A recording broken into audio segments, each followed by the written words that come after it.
Pak, rupiah sekarang 18.000 Pak. Oh my god, gimana Pak?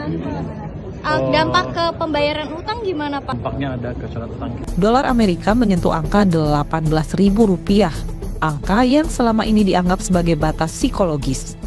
Selamat datang di PUS, pesan untuk setiap hati dari Urincan Siahaan.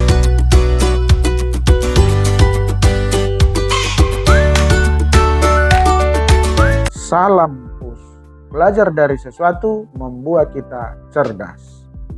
Dolar Rp18.000, apa yang harus kita lakukan? Pernahkah Anda membayangkan jika suatu pagi kita membuka berita dan melihat angka dolar menyentuh Rp18.000? Sebagian orang mungkin langsung panik. Sebagian lagi langsung mencari siapa yang salah. Namun sebelum menunjuk jari kemana-mana, ada satu pertanyaan yang lebih penting. Apakah menyalahkan seseorang akan membuat rupiah kembali menguat?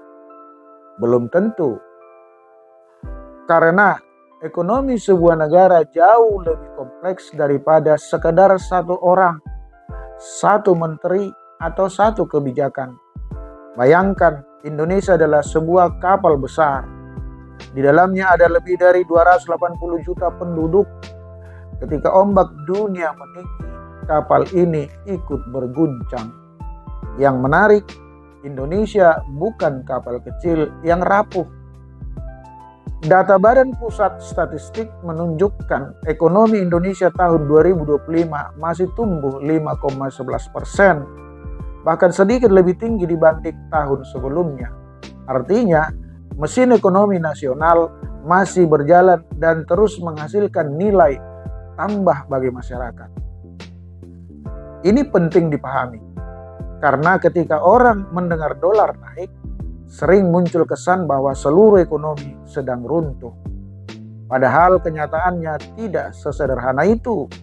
Ekonomi Indonesia tetap tumbuh, ekspor tetap berjalan, investasi tetap masuk, lapangan kerja tetap tercipta. Tantangannya adalah bagaimana menjaga agar pertumbuhan tersebut bisa dirasakan lebih luas oleh masyarakat. Disinilah peran pemerintah menjadi penting. Saat ini Kementerian Keuangan dipimpin oleh Purbaya Yudi Sadewa yang menjabat sejak September 2025. Salah satu fokus yang sering disampaikan pemerintah adalah menjaga pertumbuhan ekonomi, lapangan kerja, dan disiplin fiskal agar ekonomi tetap stabil di tengah tekanan global. Tetapi mari kita jujur, tidak ada menteri keuangan di dunia yang bisa mengendalikan seluruh faktor ekonomi global. Kita tidak sedang menuju keadaan seperti 9798 lagi.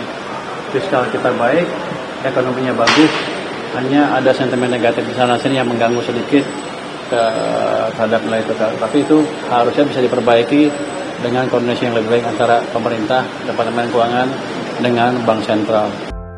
Tidak ada negara yang bisa memerintahkan suku bunga Amerika turun. Tidak ada negara yang bisa menghentikan konflik geopolitik sendirian. Karena itu solusi terbaik selalu terdiri dari dua sisi. Pemerintah bekerja menjaga stabilitas, masyarakat bekerja menjaga produktivitas. Seringkali kita terlalu fokus pada nilai tukar, padahal yang lebih penting adalah nilai kerja kita. Jika dolar naik menjadi Rp18.000 dan produktivitas kita tetap sama, maka kita akan merasa semakin berat. Tetapi jika produktivitas kita naik, usaha berkembang, keterampilan meningkat, dan ekspor bertambah, maka Indonesia akan memiliki kekuatan yang lebih besar untuk menghadapi tekanan apapun.